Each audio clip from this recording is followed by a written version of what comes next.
엄마, 제발 정신 좀 차려.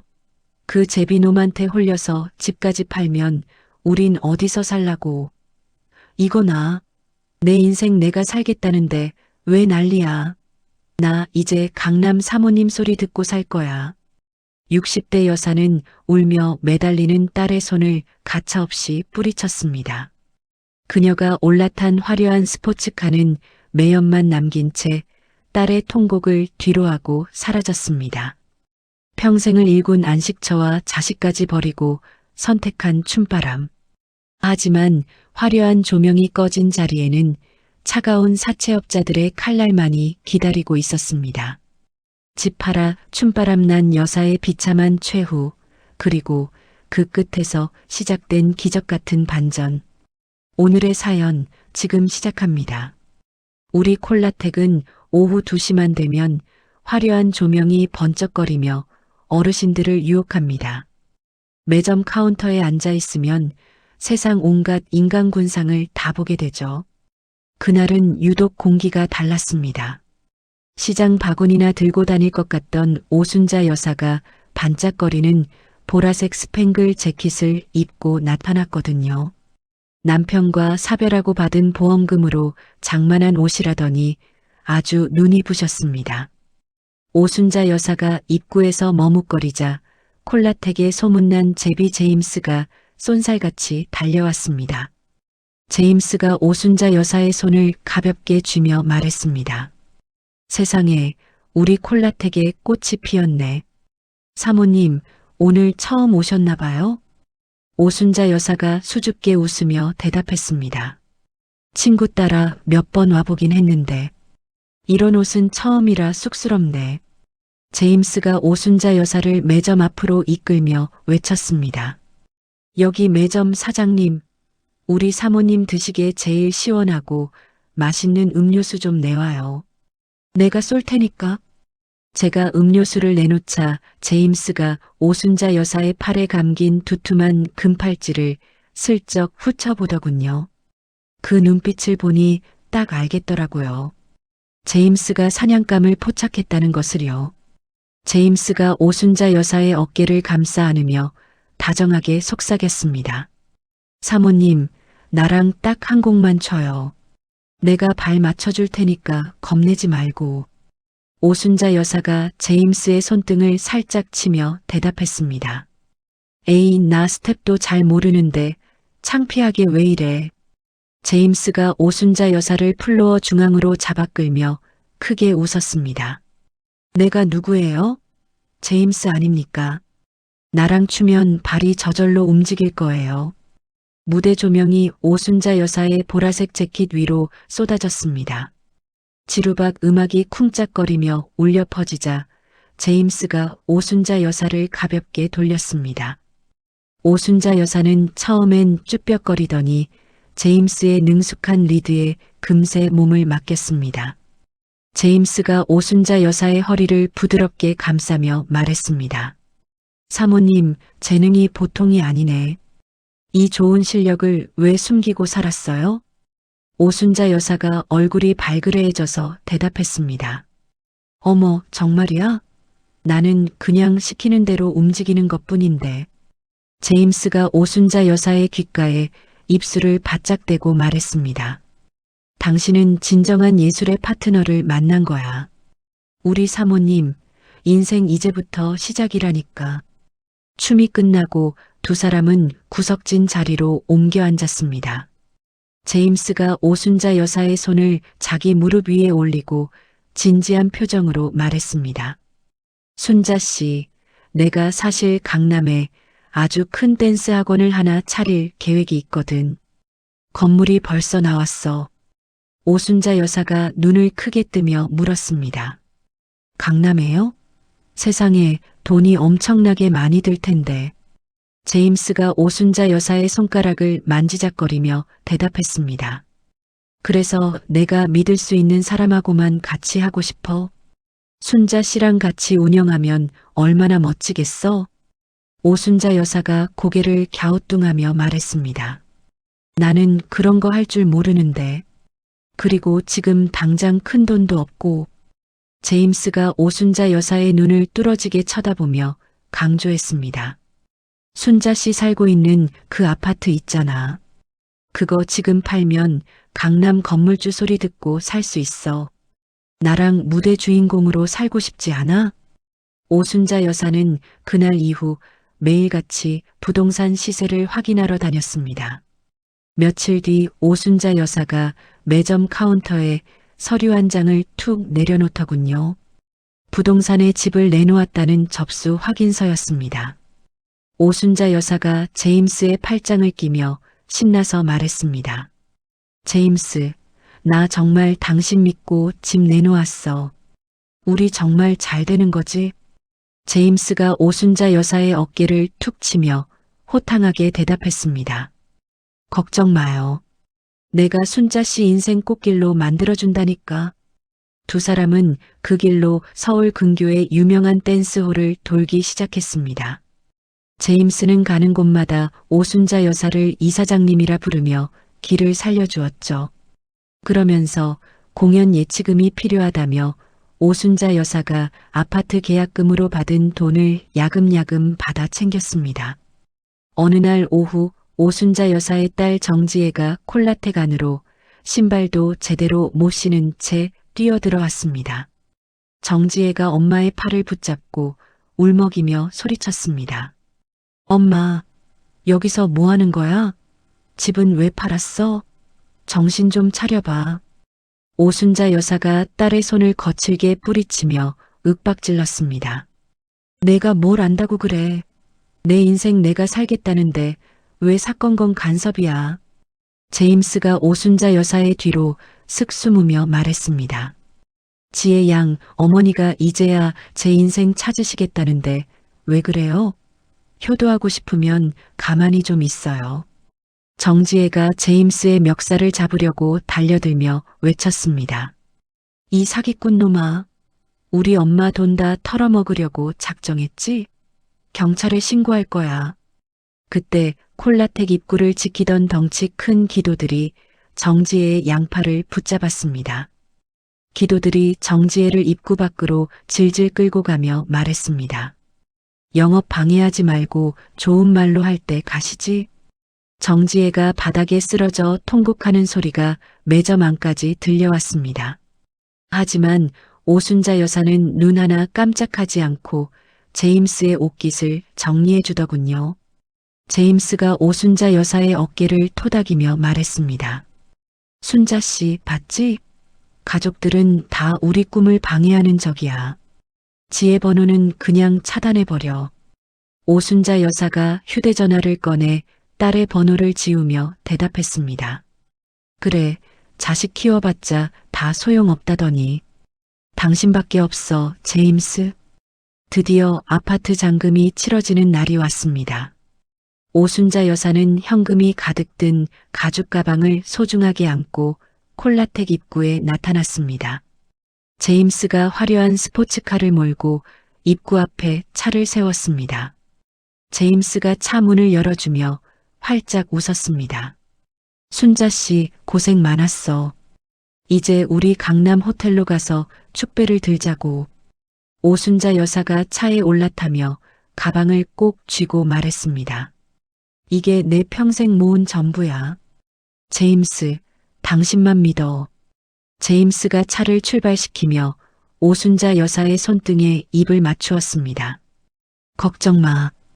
당신은 이제부터 이 제임스의 영원한 여왕이야. 스포츠카는 매연을 내뿜으며 콜라텍 골목을 빠져나갔습니다. 저는 그 뒷모습을 보며 왠지 모를 불안감에 가슴이 답답해졌습니다. 나중에 들은 이야기지만 그날 호텔방에서 오순자 여사는 그 수억 원의 현금을 제임스에게 고스란히 넘겨주었다고 합니다. 강남 건물주가 될 수 있다는 그 달콤한 거짓말에 평생의 안식처를 통째로 바친 것이죠. 그것이 오순자 여사가 맞이할 파멸의 시작이었습니다. 집을 판 지 딱 한 달이 지났을 무렵이었습니다.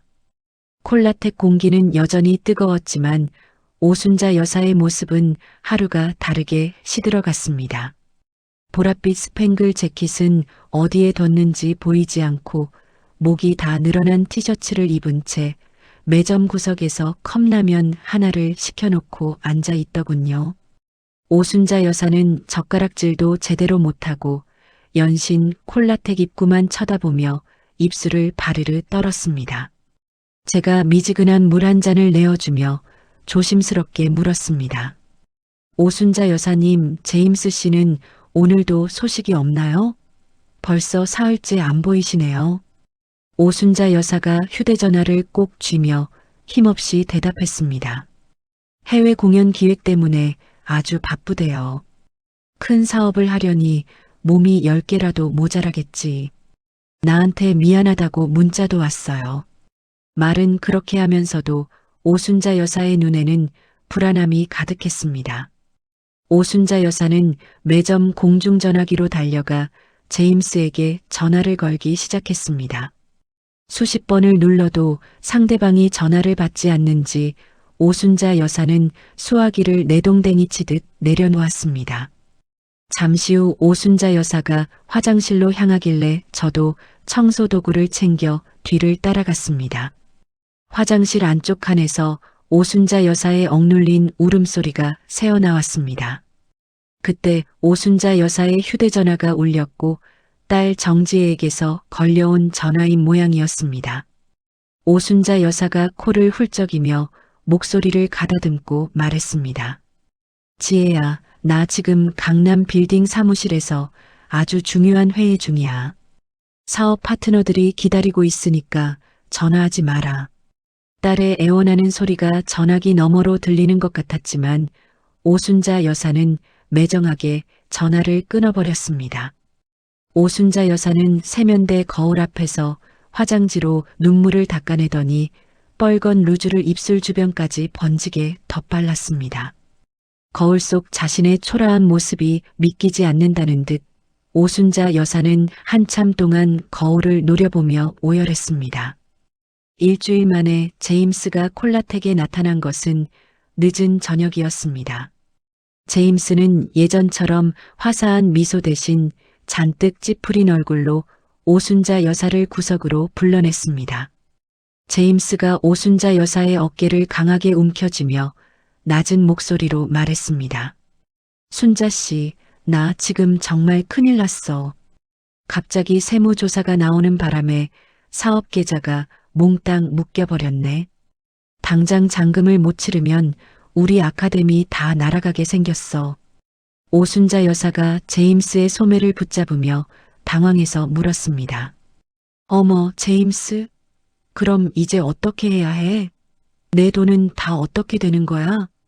제임스가 오순자 여사의 손목에 남은 마지막 금팔찌와 목에 걸린 폐물을 훑으며 대답했습니다. 일단 이거라도 좀 빌려줘. 급한 불부터 꺼야 나중에 계좌 풀리고 나서 다 돌려줄 거 아냐. 나 못 믿어? 오순자 여사는 망설이는 듯 하더니 이내 자신의 몸에서 남은 폐물들을 하나둘씩 풀어 제임스의 손에 쥐어주었습니다. 제임스는 폐물을 주머니에 쑤셔 넣으며 고맙다는 말도 없이 다시 밖으로 나가버렸습니다. 콜라텍 뒷골목에서는 제임스가 강남의 다른 돈 많은 과부와 카지노를 전전하고 있다는 소문이 파다하게 퍼졌습니다. 제가 조심스럽게 그 소문을 전해주자 오순자 여사가 매점 가판대를 내리치며 소리쳤습니다. 남 잘되는 꼴을 못 봐서 다들 미쳤나 봐. 제임스는 그럴 사람이 아니라고 내가 몇 번을 말해. 질투하지 말고 가서 물건이나 정리해요. 오순자 여사는 제임스가 남기고 간 가짜 투자 영수증 조각을 품에 소중히 안고는 아무도 믿지 않겠다며 고집을 피웠습니다. 하지만 제임스의 진짜 배신은 며칠 뒤에 밝혀졌습니다. 제임스는 오순자 여사가 술에 취해 잠든 틈을 타 인감도장을 몰래 복사해 사채업자들에게 연대보증 서류를 넘긴 상태였습니다. 어느 날 오후 검은 정장을 입은 덩치 큰 남자 3명이 콜라텍 문을 박차고 들어왔습니다. 사채업자들이 오순자 여사의 머리채를 휘어잡고 바닥으로 내팽개치며 고함을 질렀습니다. 아, 오순자. 내 서방놈이 내 이름으로 돈 빌려놓고 날랐어. 내가 보증 섰으니까 내가 갚아야 할 거 아냐. 오순자 여사가 바닥을 기며 사채업자의 구두 끝바닥을 붙잡고 애원했습니다. 이게 무슨 소리예요? 나는 돈을 빌린 적이 없어요. 우리 제임스 어디 있어요? 제임스 좀 불러줘요. 사채업자 두목이 오순자 여사의 뺨을 사정없이 후려치며 비웃었습니다.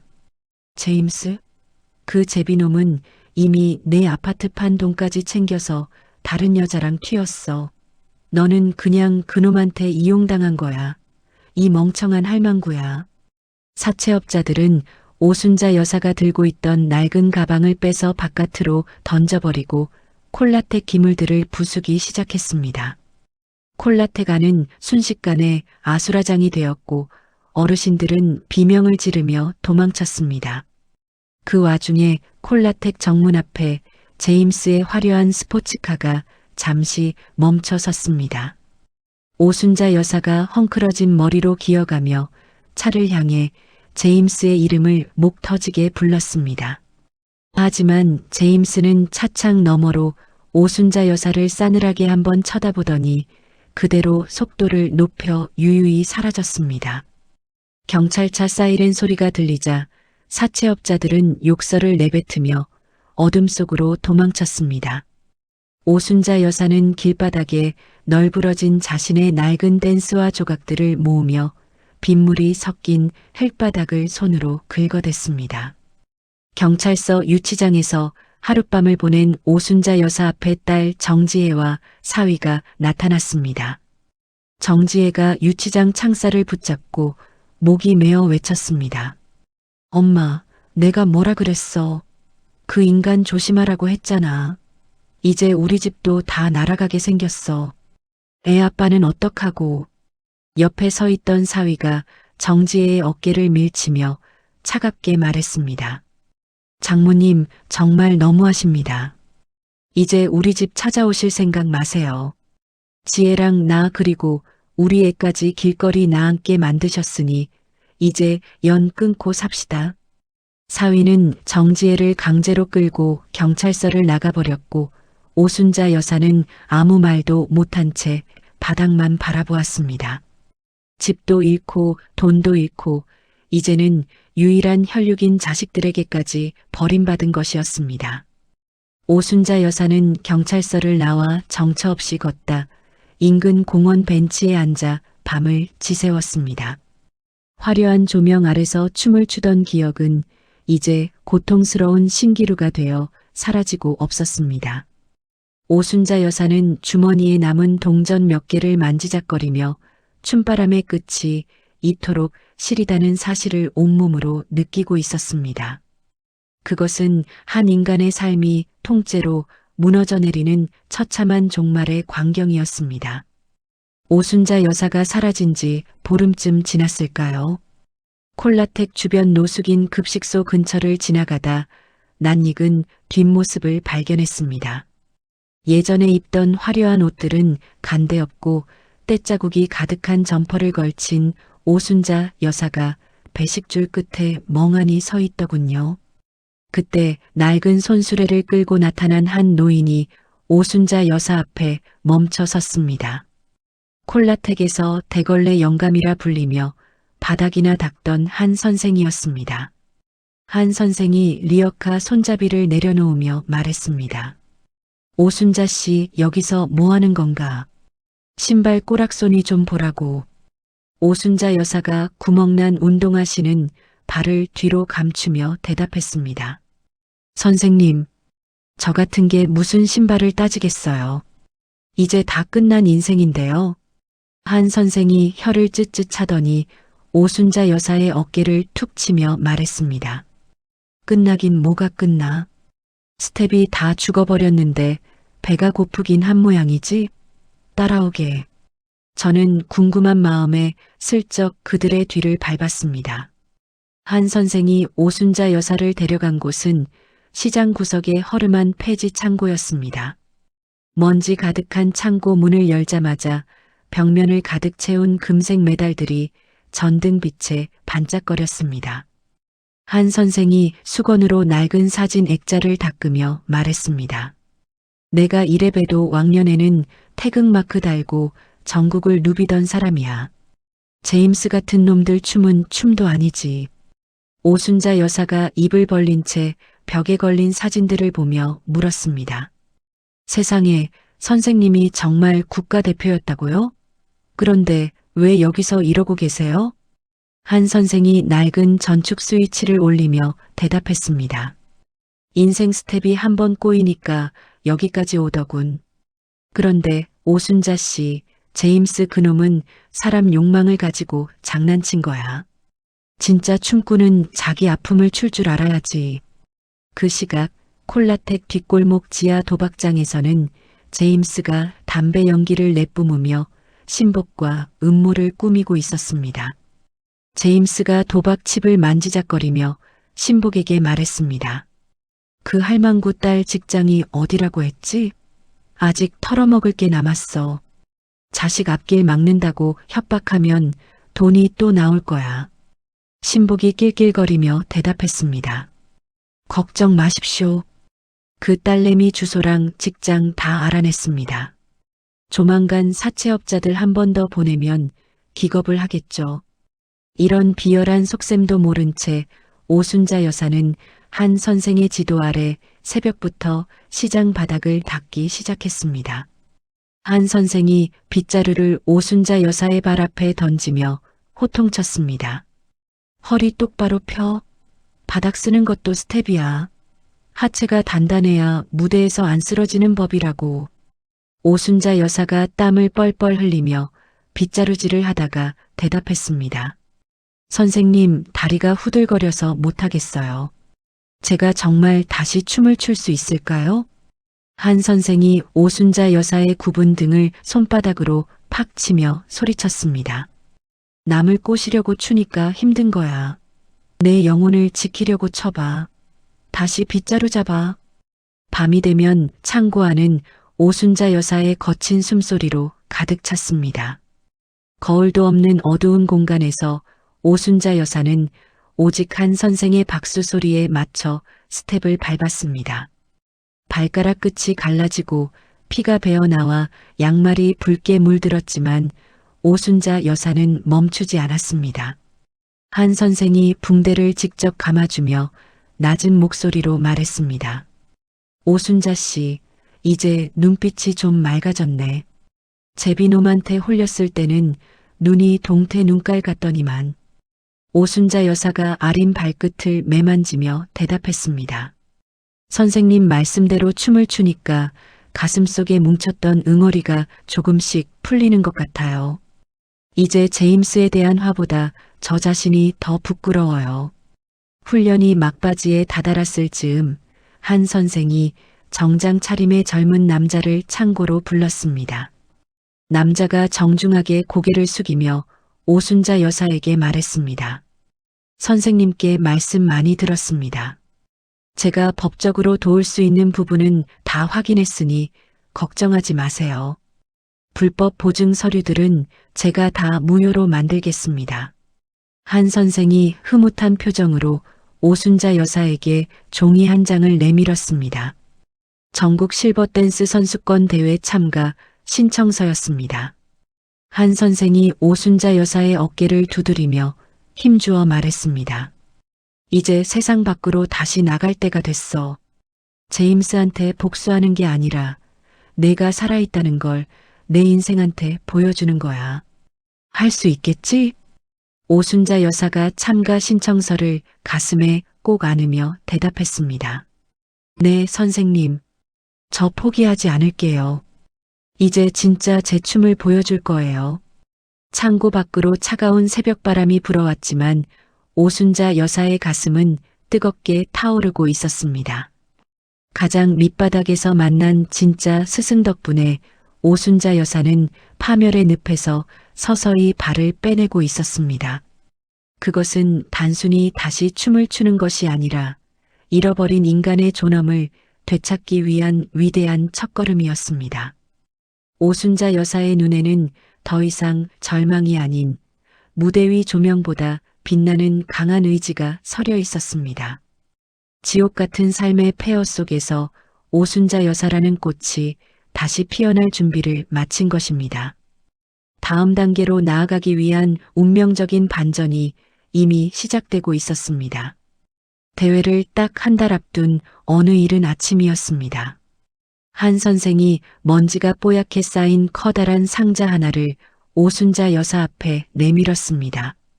상자 안에는 은은한 보랏빛이 감도는 아주 우아한 실크 드레스가 들어 있었죠. 한 선생이 드레스 자락을 조심스럽게 만지며 말했습니다. 이게 내 아내가 마지막 무대에서 입었던 옷이야. 오순자 씨한테 꼭 입혀주고 싶었어. 오순자 여사가 드레스의 부드러운 천을 손끝으로 어루만지며 대답했습니다. 선생님, 이렇게 귀한 옷을 제가 감히 어떻게 입어요? 보기만 해도 가슴이 떨려서 눈물이 나요. 한 선생이 상자를 바닥에 내려놓으며 미소 짓고 말했습니다. 오순자 씨 주름진 몸에는 이 보라색이 딱이야. 이 옷 입고 무대 서면 예전 아내보다 더 빛날 거야. 나중에 알게 된 사실이지만 그 드레스는 한 선생의 제자 중에서 아주 유명한 디자이너가 밤을 새워 순자 여사의 몸에 딱 맞게 고쳐준 것이라고 하더군요. 창고의 어두운 전구빛 아래서도 드레스는 보석처럼 반짝거렸습니다. 제가 시장에서 배달 온 음료수를 박스째 내려놓으며 말했습니다. 오순자 여사님, 옷이 날개라더니 정말 딴 사람 같아요. 시장 사람들이 보면 못 알아볼 정도로 우아해요. 오순자 여사가 거울도 없는 벽을 보며 한 바퀴 빙그르르 돌고 대답했습니다. 매점 사장님, 나 정말 잘할 수 있겠죠? 이 옷을 입으니까 진짜 춤꾼이 된 기분이에요. 연습이 한창이던 어느 날 오후에 저는 시장 골목길에서 낯익은 얼굴을 하나 발견했습니다. 예전에 제임스 밑에서 꾸준히를 도맡아 하던 신복이 검은 모자를 눌러쓰고 창고 주변을 기웃거리고 있었죠. 제가 한 선생의 창고 뒤편으로 조용히 다가가 신복의 어깨를 툭 치며 물었습니다. 당신 여기서 뭐 하는 거야? 제임스 놈이 또 무슨 나쁜 짓 시킨 거야? 신복이 깜짝 놀라 뒷걸음질을 치며 대답했습니다. 아이고 깜짝이야. 사장님, 나는 그냥 지나가던 길입니다. 사람 잡겠네 진짜. 신복이 허둥지둥 골목 밖으로 도망가는 모습을 보고 저는 얼른 창고 안으로 뛰어들어갔습니다. 한 선생이 오순자 여사의 스텝을 교정해주다 말고 나를 쳐다보며 물었습니다. 매점 사장님, 왜 그렇게 숨을 헐떡거려요? 무슨 일이라도 생겼습니까? 제가 창고 문을 걸어 잠그며 급하게 말했습니다. 선생님, 제임스 놈 신복이 밖에서 여기를 훔쳐보고 있었어요. 아무래도 느낌이 안 좋아요. 한 선생이 땀을 닦던 수건을 바닥에 던지며 단호하게 말했습니다. 그놈들이 또 발악을 하는구먼. 오순자 씨, 겁먹지 마.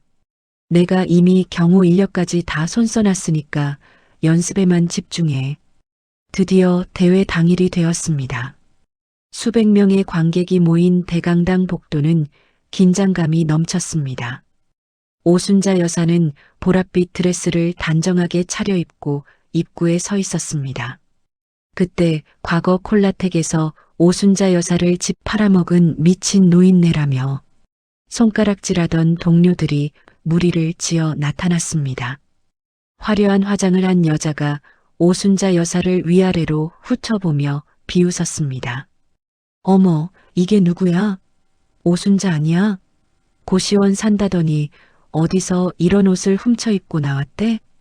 옆에 있던 다른 여자가 부채질을 하며 맞장구를 쳤습니다. 그러게 말이야. 제비한테 홀려서 집 날린 여자가 무슨 낯짝으로 대회에 나와? 창피한 줄을 알아야지. 오순자 여사가 그들을 피하지 않고 정면으로 응시하며 차분하게 대답했습니다. 말씀들 다 하셨어요?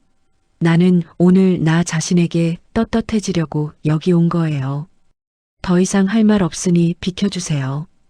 오순자 여사가 당당하게 고개를 숙여 인사하고 안쪽으로 들어가자 여자들은 씩씩거리며 욕설을 내뱉었습니다.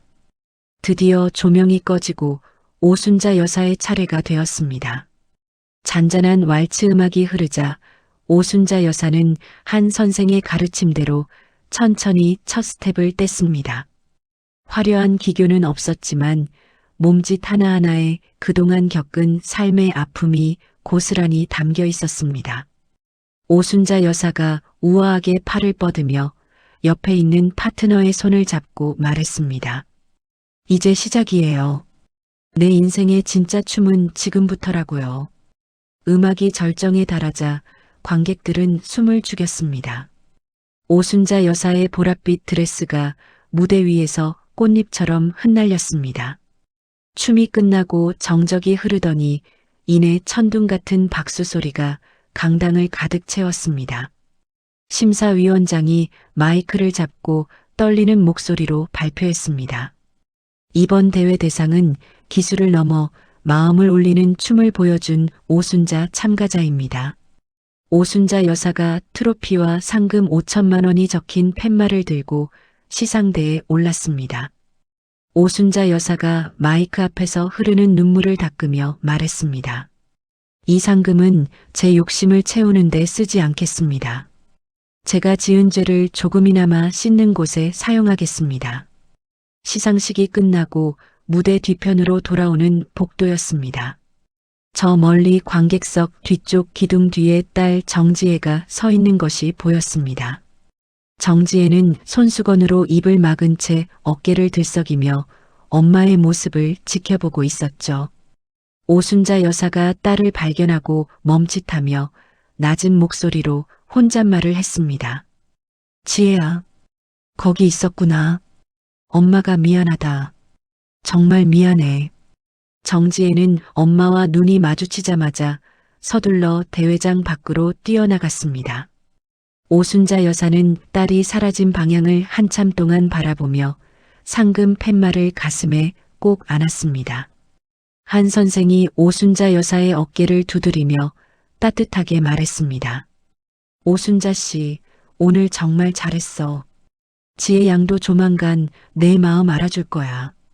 오순자 여사가 한 선생을 향해 깊게 고개를 숙이며 대답했습니다.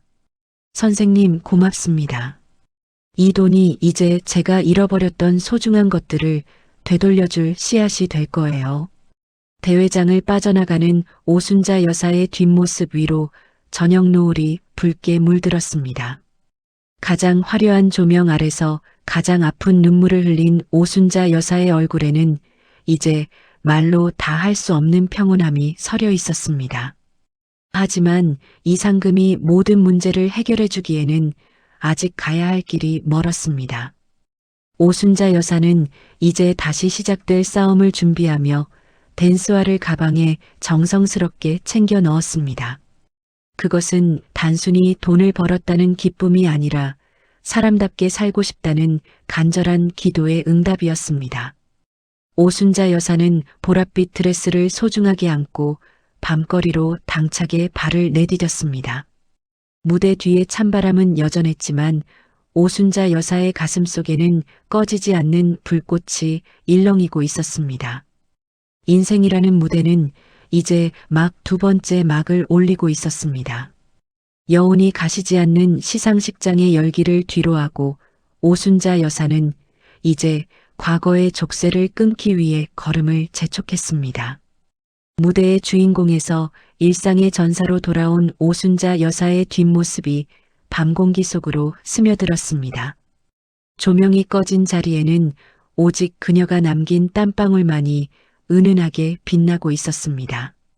오순자 여사는 이 상금이 불러올 새로운 폭풍을 아직은 알지 못하는 듯 보였습니다.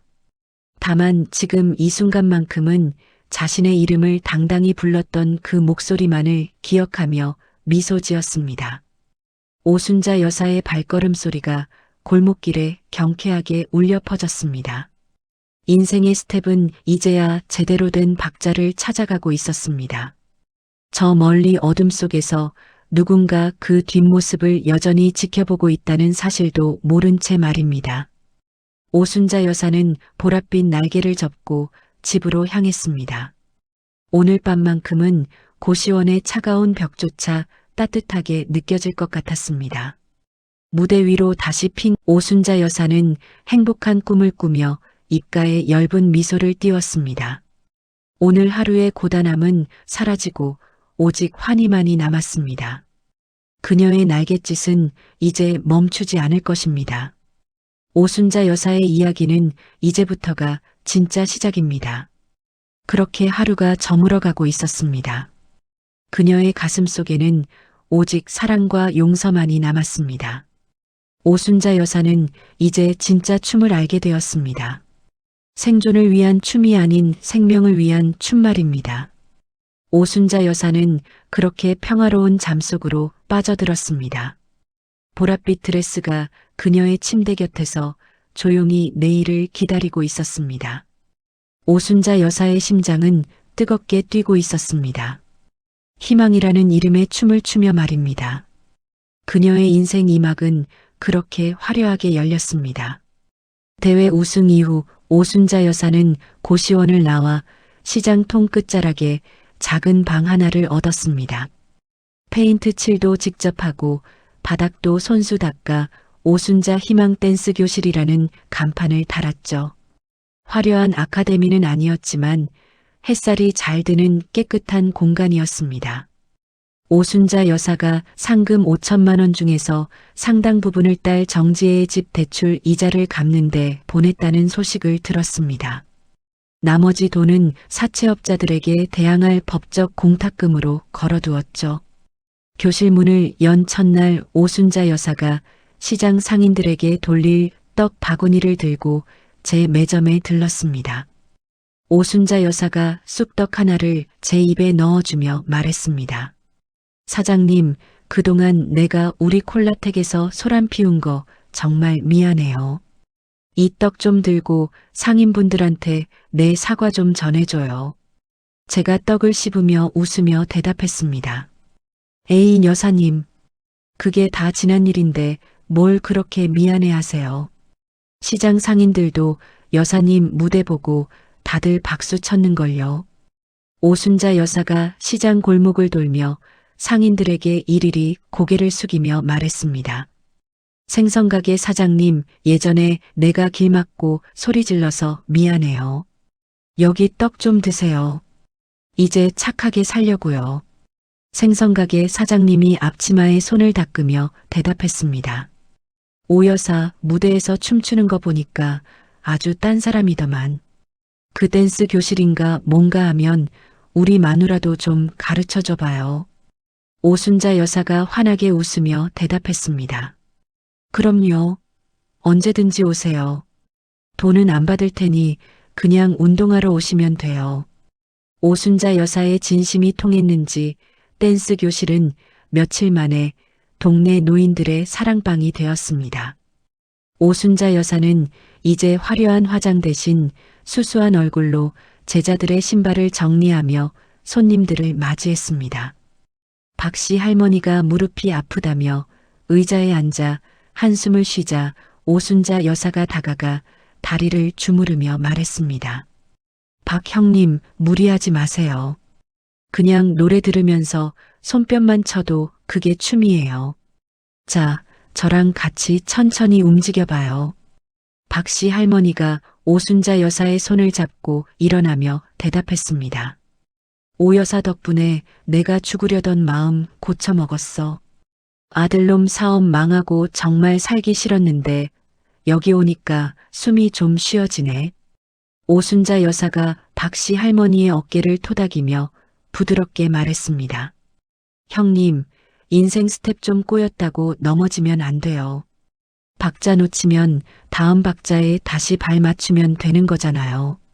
한 선생은 매일 아침 오순자 여사의 교실에 들러 차 한 잔을 나누며 흐뭇하게 지켜보았습니다. 제가 매점 음료수를 배달하러 갔을 때 한 선생이 오순자 여사에게 말했습니다. 오순자 씨, 이제야 발바닥이 땅에 딱 붙었네. 예전엔 붕 떠서 구름 위를 걷는 것 같더니만 오순자 여사가 한 선생에게 차를 따라주며 공손하게 대답했습니다. 선생님 덕분이에요. 남을 유혹하는 춤이 아니라 나를 살리는 춤이 뭔지 이제 조금 알 것 같아요. 한 선생이 찻잔을 내려놓으며 다시 말했습니다. 사람들이 당신 보고 인생 역전이라고 방송 나오라고 난리라던데 왜 안 나가는 거야? 돈도 많이 벌 텐데. 오순자 여사가 창밖을 보며 차분하게 대답했습니다. 선생님, 저는 아직 그럴 자격이 없어요. 제가 지은 죄가 얼마나 큰데 벌써 얼굴을 들겠어요. 그냥 여기서 조용히 속죄하며 살고 싶어요. 오순자 여사는 실제로 지역 방송국의 취재 요청을 단칼에 거절했습니다. 대신 댄스 교실에서 나온 작은 수익금들을 모아 근처 보육원에 매달 기부하기 시작했죠. 어느 날 저녁 댄스 교실 건너편 전봇대 뒤에 딸 정지혜가 서 있는 것을 제가 목격했습니다. 정지혜는 엄마가 노인들과 웃으며 춤추는 모습을 한참 동안 지켜보더군요. 제가 다가가서 아는 척을 하자 정지혜가 깜짝 놀라며 물었습니다. 사장님, 저희 엄마 요즘 정말 저렇게 사시는 거예요? 예전처럼 제비놈한테 돈 퍼주고 그러는 거 아니죠? 제가 정지혜의 어깨를 다독이며 웃으며 대답했습니다. 지혜 씨, 어머니 정말 딴 사람 됐어요. 이제 비싼 옷도 안 사 입고 제자들 신발이나 닦아주면서 살아요. 들어가서 얼굴 좀 보고 가요. 정지혜가 눈물을 닦으며 고개를 가로저으며 대답했습니다. 아직은 얼굴 볼 자신이 없어요. 그래도 엄마가 웃는 거 보니까 마음이 조금 놓이네요. 사장님, 엄마 잘 좀 봐주세요. 정지혜는 엄마에게 줄 반찬 꾸러미를 매점 카운터에 맡기고는 서둘러 사라졌습니다. 오순자 여사는 딸이 두고 간 반찬을 먹으며 눈물을 흘리면서도 밥 한 그릇을 뚝딱 비워냈습니다. 오순자 여사가 제 매점에 빈 그릇을 가져다 주며 말했습니다. 사장님, 지혜가 해준 멸치볶음이 왜 이렇게 단지 모르겠어요. 살아있길 정말 잘했다는 생각이 들어요. 오순자 여사는 이제 더 이상 콜라텍의 화려한 조명을 그리워하지 않았습니다. 시장통의 시끄러운 소리와 제자들의 거친 숨소리가 그녀에게는 가장 아름다운 음악이 되었죠. 오순자 여사가 교실 구석에서 낡은 라디오를 틀어놓고 홀로 스텝을 밟으며 말했습니다. 욕심을 버리니까 발이 이렇게 가벼운걸요. 예전엔 왜 그렇게 무겁게만 살았는지 몰라요. 오순자 여사의 삶은 이제 고요한 호수처럼 평온해 보였습니다. 사채업자들의 위협도 잠시 멈춘 것 같았고 제임스의 그림자도 완전히 사라진 듯 했죠. 하지만 세상 일이 그리 호락호락하게 흘러가지만은 않았습니다. 모두가 퇴근한 늦은 밤, 댄스 교실 건너편 어두운 골목길에 수상한 차 한 대가 멈춰 섰습니다. 차 안에서 누군가 댄스 교실 간판을 증오서린 눈으로 노려보고 있었죠. 그 차가 지나간 자리에는 독한 담배 냄새와 함께 비열한 조소가 남겨져 있었습니다. 오순자 여사는 그 위험한 그림자가 다가오는 줄도 모른 채 교실 바닥을 닦으며 미소 지었습니다. 행복이 깊어갈수록 어둠의 뿌리도 함께 깊어지고 있었다는 사실을 그녀는 꿈에도 몰랐던 것입니다. 오순자 여사가 불을 끄고 교실 문을 잠그며 혼잣말을 했습니다.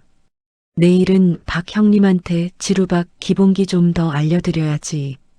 인생 정말 살만하다.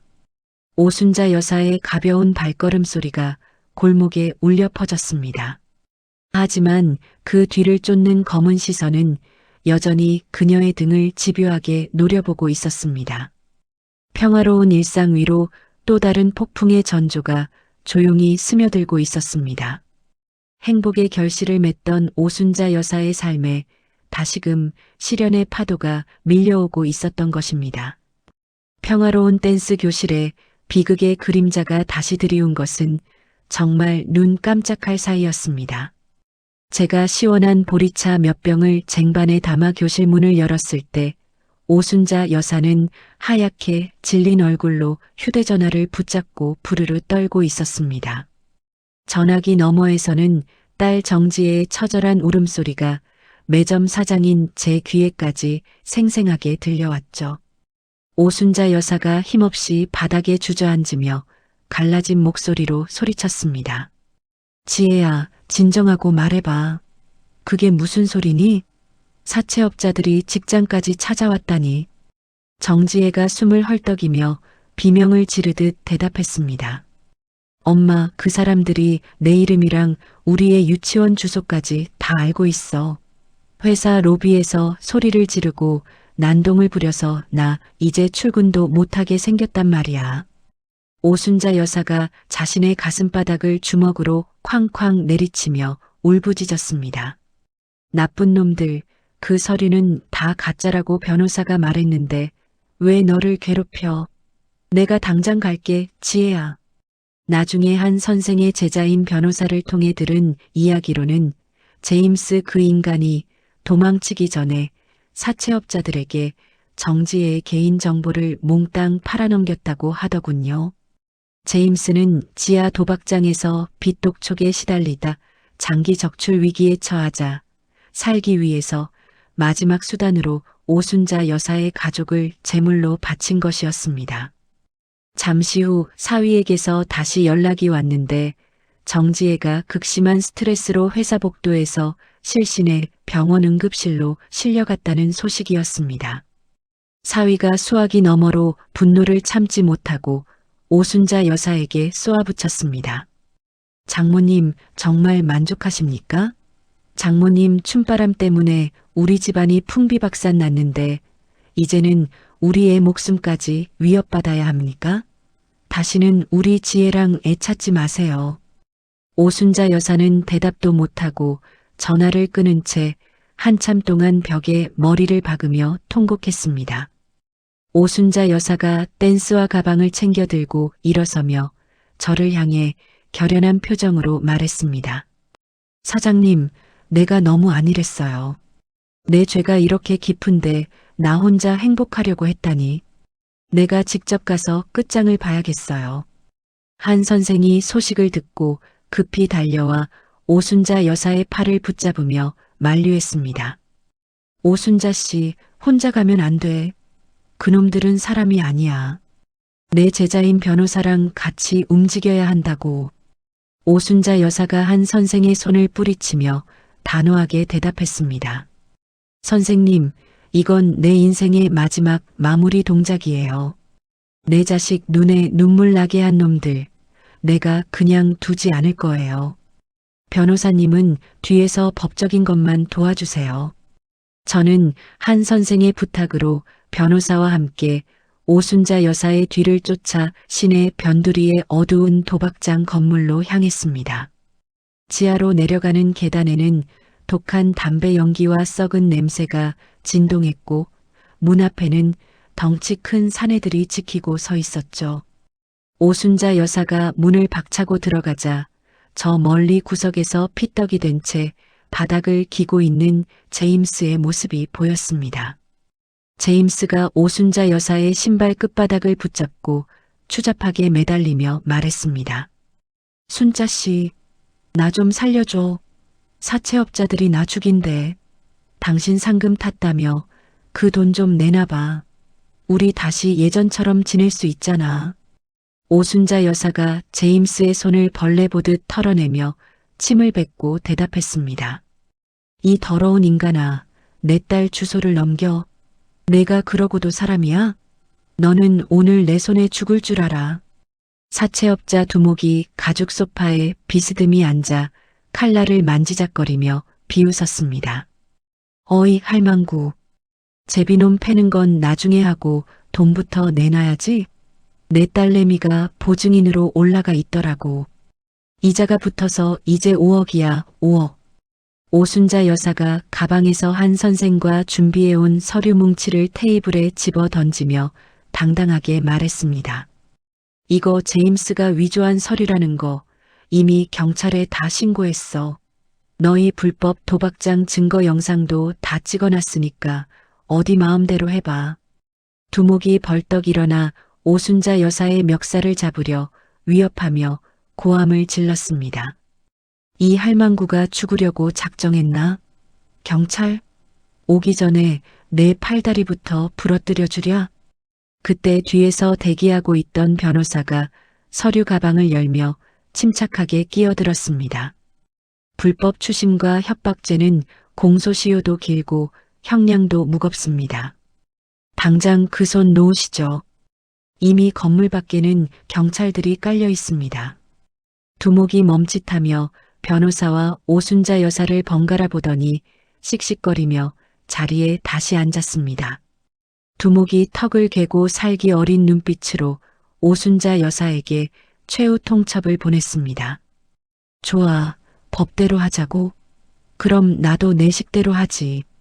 오늘 밤 자정까지 3천만 원만 가져와. 그럼 내 딸 서류 다 태워줄게. 안 가져오면 내 딸내 집 명의는 내 손으로 넘어가는 거야. 오순자 여사가 주먹을 꽉 쥐고 부들부들 떨며 대답했습니다. 3천만 원. 알았어. 그 돈 가져올 테니 내 딸한테 다시는 사람 보내지 마. 만약 약속 어기면 나도 너랑 같이 죽을 거니까. 오순자 여사는 뒤도 돌아보지 않고 도박장을 걸어 나왔습니다. 건물 밖으로 나오자마자 긴장이 풀린 듯 오순자 여사는 벽을 짚고 헛구역질을 해댔습니다. 한 선생이 다가와 그녀의 어깨를 감싸 안으며 걱정스럽게 물었습니다. 오순자 씨, 3천만 원이 어디 있다고 그런 약속을 했어? 상금도 거의 다 썼다면서. 오순자 여사가 눈물을 닦으며 한 선생을 쳐다보고 대답했습니다. 선생님, 제가 어떻게든 마련할게요. 내 집은 팔아먹었어도 내 딸 집은 지켜야 하잖아요. 저 이제 무서울 거 없어요. 오순자 여사의 눈에는 삶에 대한 애착보다 자식을 지키겠다는 어미의 처절한 광기가 서려 있었습니다. 밤 공기는 칼날처럼 차가웠지만 오순자 여사의 이마에는 식은 땀이 송골송골 맺혀 있었습니다. 3천만 원이라는 거액을 몇 시간 만에 구해야 하는 절박한 상황이 그녀 앞에 놓인 것이죠. 저는 매점 금고에 있는 돈이라도 보태야 하나 고민하며 오순자 여사의 초조한 뒷모습을 지켜보았습니다. 오순자 여사는 휴대전화를 꺼내 어디론가 전화를 걸기 시작했습니다. 그녀의 마지막 스텝은 이제 춤이 아니라 생존을 향한 처절한 몸부림이 되어가고 있었습니다. 자정을 향해 달려가는 시계 초침 소리가 마치 그녀의 목을 조르는 밧줄처럼 느껴지는 밤이었습니다. 오순자 여사는 어둠 속으로 급히 발걸음을 옮겼습니다. 희망의 스텝이 절망의 구렁텅이로 다시 떨어질지 아니면 기적처럼 솟아오를지 알 수 없는 시간이 흐르고 있었습니다. 다음 날 아침 8시 차가운 도시의 공기가 가슴을 짓누르는 시간이었습니다. 저는 한 선생과 변호사님 그리고 오순자 여사와 함께 사채업자들의 사무실 앞에 다시 섰습니다. 한 선생이 두툼한 서류 가방을 오순자 여사에게 건네며 낮은 목소리로 말했습니다. 오순자 씨, 여기 3천만 원 들어있네. 우리 댄스 교실 제자들이랑 지역 연맹 식구들이 조금씩 모은 돈이야. 다들 자네 응원하고 있으니까 기운내. 오순자 여사가 가방을 두 손으로 꼭 잡으며 눈시울을 붉히고 대답했습니다. 선생님, 이 귀한 돈을 어떻게 갚아야 할지 모르겠어요. 제가 평생 스텝 밟으며 몸 바쳐서라도 다 갚을게요. 한 선생이 오순자 여사의 어깨를 다독이며 웃으며 말했습니다. 돈 갚을 생각 말고 오늘 이 일만 확실하게 마무리해. 옆에 변호사 녀석이 눈부라리고 있으니까 겁먹지 말고.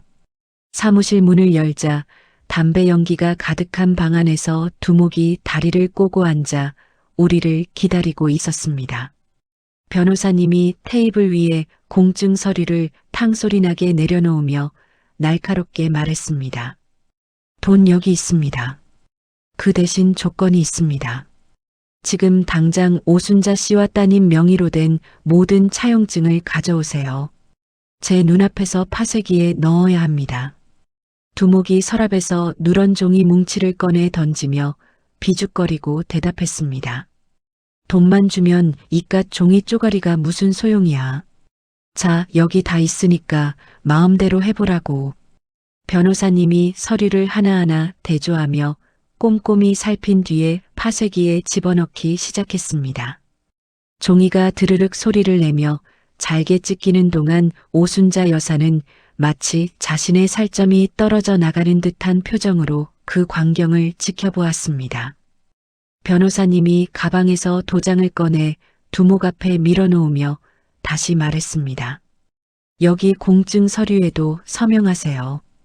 향후 어떤 이유로든 오순자 씨와 그 가족에게 접근하거나 연락할 경우 모든 민형사상 책임을 지겠다는 내용입니다.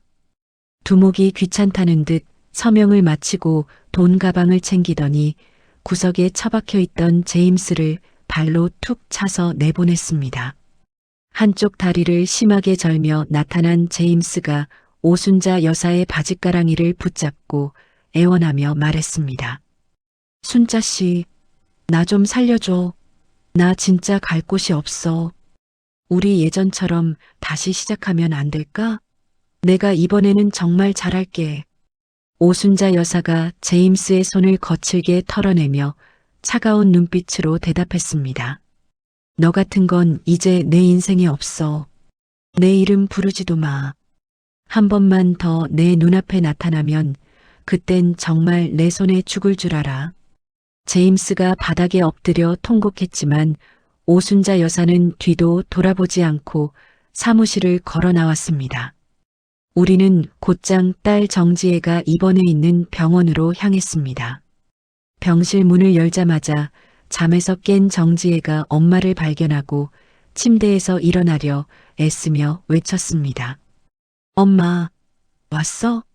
그 사람들, 그 무서운 사람들이 이제 안 오는 거야? 오순자 여사가 딸에게 달려가 품에 꼭 안으며 목 놓아 대답했습니다. 그래, 지혜야. 이제 아무 일 없을 거야. 엄마가 다 해결했어. 미안하다, 내 새끼야. 엄마가 정말 미안해. 정지혜가 엄마의 거친 손등을 자기 뺨에 비비며 울먹이고 말했습니다. 엄마, 나 변호사님한테 다 들었어. 엄마가 나 지키려고 사채업자들 소굴까지 들어갔다며. 나 엄마 정말 미워했는데. 그래도 엄마밖에 없어. 정지혜가 3년 만에 처음으로 엄마라는 이름을 부르며 통곡하자 병실 안은 눈물바다가 되었습니다. 오순자 여사는 딸을 진정시킨 뒤에 안도의 한숨을 내쉬며 병도실 밖 벤치에 앉았습니다. 긴장이 풀린 탓인지 오순자 여사는 앉은 채로 고개를 떨구고 깊은 잠에 빠져들었습니다. 저는 그 평온한 잠든 얼굴을 보며 한 여자가 짊어졌던 삶의 무게가 얼마나 무거웠을지 짐작했습니다. 며칠 뒤 시장 통댄스 교실에서는 작은 잔치가 열렸습니다. 오순자 여사가 앞치마를 두르고 제자들에게 전을 붙여주며 환하게 웃고 말했습니다. 여러분 정말 고마워요. 여러분이 모아주신 정성 덕분에 우리 딸 지켰어요. 이제 저는 춤으로 보답하며 살게요. 박씨 할머니가 막걸리 잔을 들고 오순자 여사의 어깨를 감싸며 대답했습니다. 오 여사 고생 많았어. 이제 나쁜 일은 다 지나갔으니까 스텝 신나게 밟아보자고. 그날 오후에는 사위가 손녀를 데리고 댄스 교실을 방문했습니다. 사위가 쑥스러운 듯 고개를 숙이며 오순자 여사에게 말했습니다.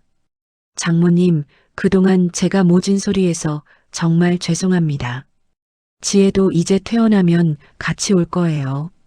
우리 손녀가 할머니 보고 싶다고 난리네요. 오순자 여사가 손녀를 번쩍 안아 올리고 볼을 비비며 대답했습니다. 아이고, 우리 강아지 왔어? 할머니가 맛있는 거 많이 사줄게. 사위도 정말 고맙네. 이렇게 와줘서. 저는 댄스 교실 구석에서 이 모든 광경을 지켜보며 비로소 마음이 놓였습니다. 경찰 조사 결과 사채업자들은 불법 추심과 제임스와의 유착 관계가 드러나 모두 검찰에 송치되었습니다. 제임스 역시 사기 혐의로 구속되어 철창 신세를 지게 되었다는 소식이 뉴스에 짧게 나왔죠. 오순자 여사는 이제 더 이상 과거를 후회하거나 미래를 두려워하지 않았습니다. 오순자 여사가 제 매점에 들러 시원한 식혜 한 잔을 들이키며 저에게 말했습니다. 사장님, 저 이제 정말 행복해요. 춤이라는 게 사람을 유혹하는 도구인 줄 알았는데 사실은 사람 마음을 어루만지는 손길이었더라고요. 제가 식혜 잔을 씻으며 빙긋 웃으며 대답했습니다. 여사님, 이제야 진짜 춤꾼이 되셨네요. 무대 위의 대상보다 지금 여사님 얼굴이 훨씬 더 보기 좋습니다. 오순자 여사가 댄스 교실로 돌아가 라디오 음악에 맞춰 홀로 스텝을 밟는 뒷모습을 보았습니다. 나레이션으로 전하자면 진짜 춤꾼의 마침표는 화려한 조명 아래가 아니었습니다. 사랑하는 사람들의 곁에서 묵묵히 일상의 박자를 맞추는 그 평범한 발걸음이 바로 인생의 가장 아름다운 춤이었습니다. 오순자 여사는 이제 용서라는 이름의 마무리를 짓고 새로운 시작을 향해 나아가고 있었습니다. 시장통에 울려 퍼지는 경쾌한 음악 소리가 오늘따라 유독 따뜻하게 느껴지는 저녁이었습니다. 오순자 여사의 보랏빛 인생은 이제야 비로소 은은하고 깊은 향기를 내뿜고 있었습니다. 조명이 꺼진 뒤에야 보이는 진짜 인생의 빛을 그녀는 비로소 온몸으로 맞이하고 있었습니다.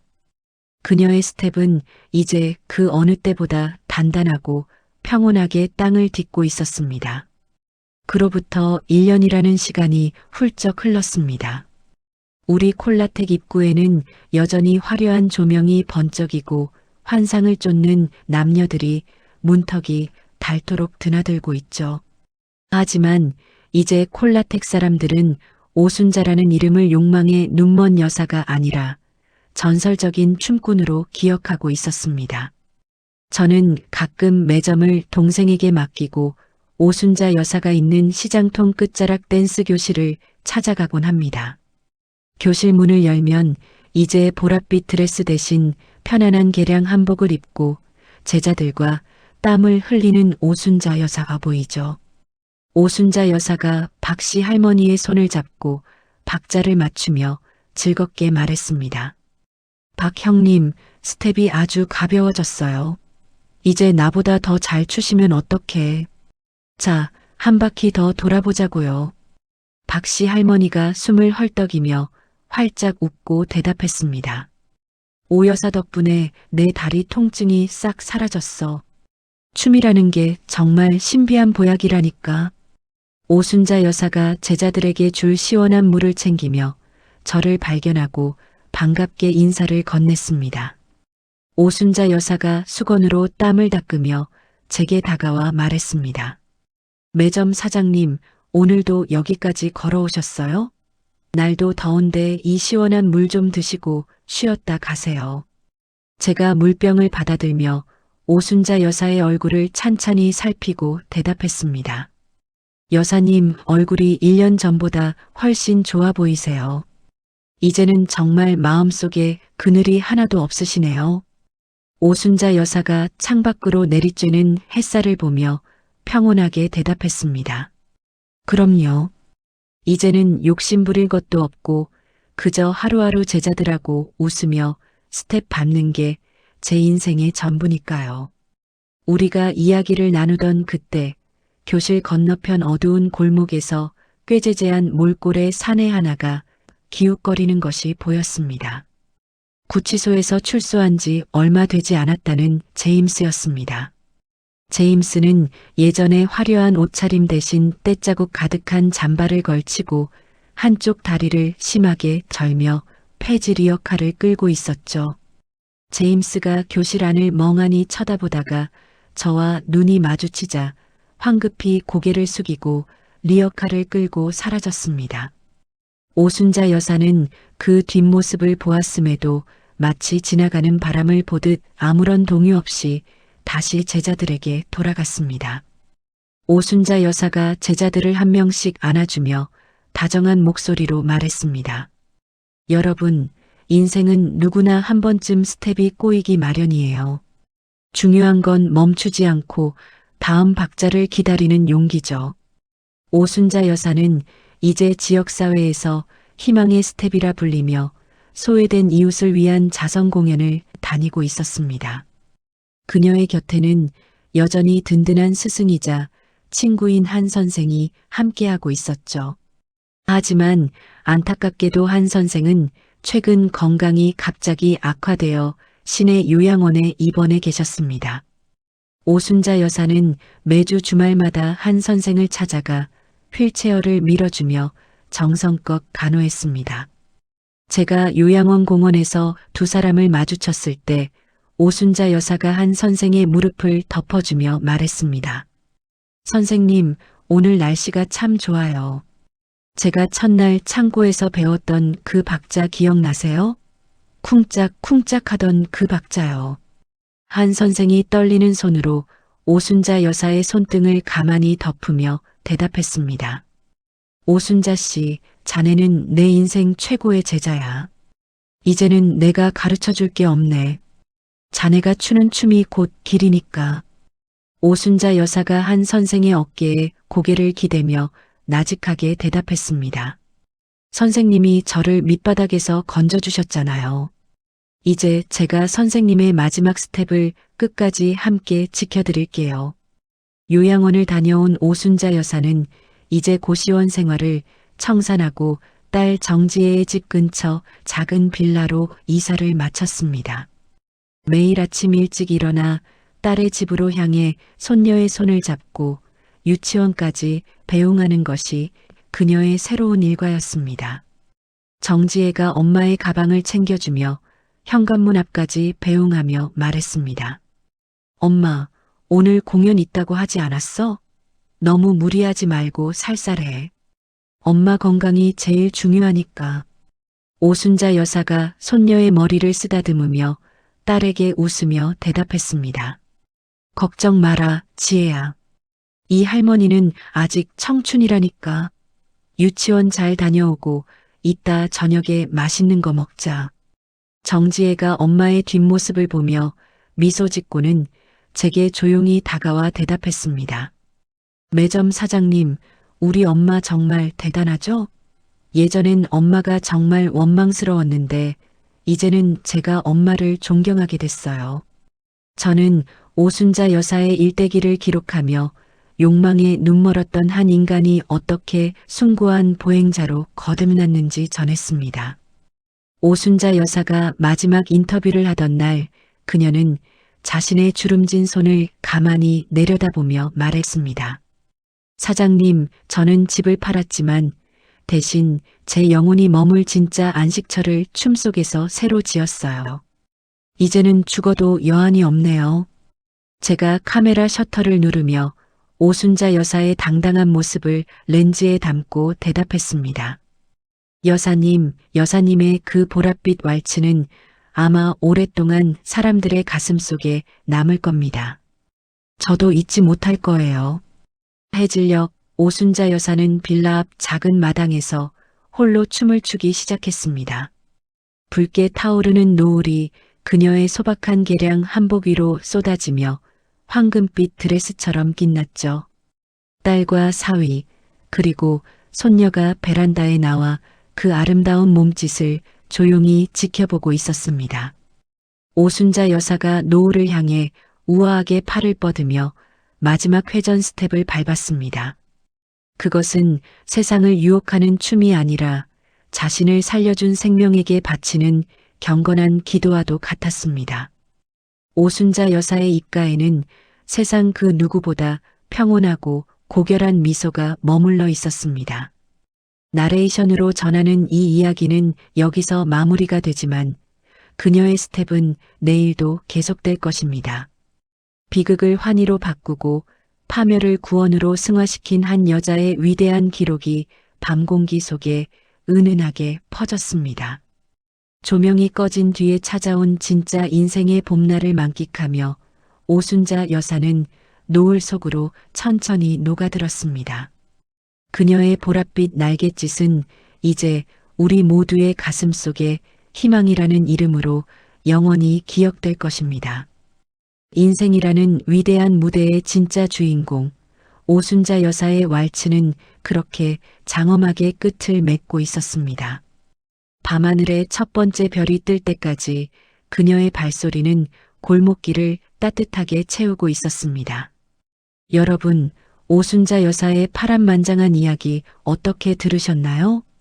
한순간의 잘못된 욕망 때문에 평생 일군 집과 가족을 모두 잃고 벼랑 끝까지 밀려났던 그녀였지만 결국 다시 일어설 수 있었던 건 화려한 조명 아래의 춤이 아니라 자신의 잘못을 인정하고 묵묵히 내디딘 진실한 발걸음 덕분이었습니다. 인생이라는 긴 무대에서 우리 역시 가끔은 스텝이 꼬이고 박자를 놓치곤 합니다. 하지만 중요한 건 그 자리에 주저앉는 것이 아니라 오순자 여사처럼 다시 숨을 가다듬고 다음 박자를 기다리는 용기가 아닐까 싶습니다.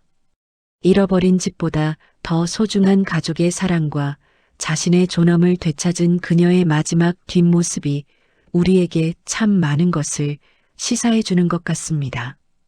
지금 혹시 인생의 엇박자 때문에 힘든 시기를 보내고 계신 분이 있다면 여러분의 인생 이막 역시 오순자 여사의 노을빛 알츠처럼 따뜻하고 아름답게 빛나길 진심으로 응원하겠습니다. 이야기를 끝까지 들어주신 분이 계시다면 잘 들었다고 댓글 하나만 남겨주세요. 감사합니다.